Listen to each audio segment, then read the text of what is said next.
we came back after the cup semi-finals and we trained our usual Monday, Wednesday, Thursday, and we were scheduled to play Belfast on the Saturday away. And I think the club took the decision to not go ahead with the game for a variety of reasons that are out of the players' control, I suppose. But yeah, we had a session on Saturday night at our usual game time at 6 o'clock. And we had a great session, but obviously Tralee going up to play against Colester, it's very hard to replicate the kind of 2 hours that they got, but we done our best to get in as much as we could, and we're happy with the progress that we've made for the week after the cup semi-finals.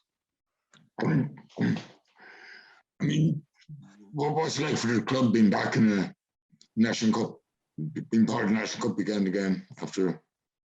Well, I suppose we haven't been that far away, to be honest. Like, obviously there was no cup last year with COVID, and the year before we only lost to Templeogue in the semi-final by 4 points. They ended up winning the final comfortably against C&S. So we always knew ourselves that we weren't too far away. It was just putting 1 or 2 things in order, and like it wouldn't be long before we would be back there again. But I can understand your question as opposed to the final, that it has been 9 years since we've been there. But there's not a lot of scars on this team. Like, besides Gary at 35, like I'm the second oldest at 27. The rest of the lads have been cup finals, cup semi-finals their whole lives. Like, they've been serial winners. Like, they've won 2-3 in a given weekend. Like, so they don't know anything about not being there, to be honest. Like, they're this is just the norm to them. And it was only a matter of time before it would kind of transcend the juvenile section up to the Super League team, like with the talent that we have been putting through in the last couple of years. Like, that's great, right? Best of luck the weekend. Okay, perfect. Thanks. Hi, Roy. I can jump in there. Just wondering, in terms of your focusing on basketball and cutting out football, like, do you think that's in any way helped you, I suppose, in recent months in terms of the preparation, being able to have that sole focus?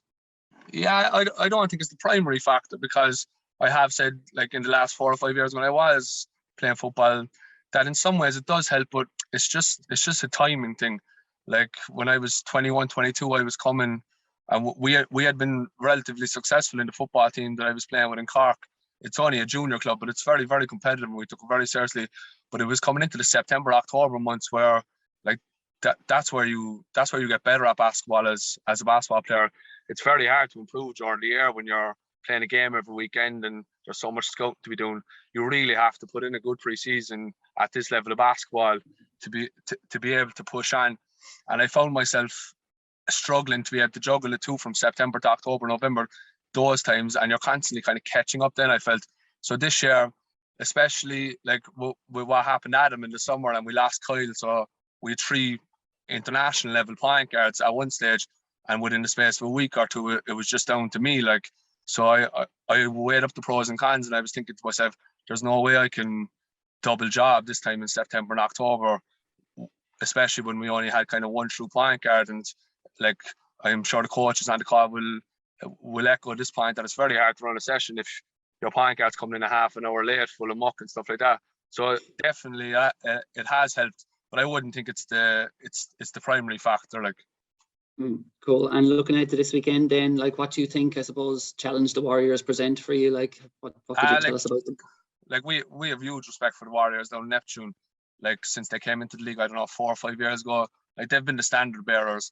And I know the cup has been the one that have kind of has eluded them over the last couple of years, but they've been in more big games since they've came back than any other team in the country. League playoffs, they had to win like 7 or 8 games in a row one year to win the league, and they've done it.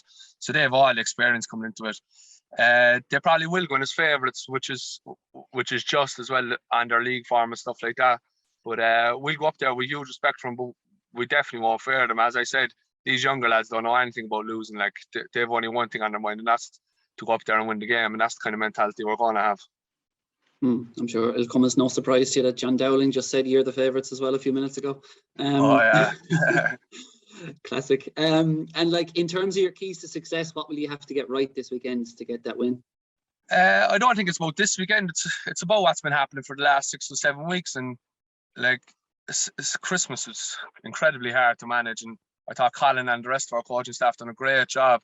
like it's no secret, like the way the nation has been going, people were losing a couple of players every couple of days, like, so you had to manage it on nearly an hour-to-hour basis. And some nights we came in and there wasn't a full squad. Other nights we came in and we had 13 or 14 fellas.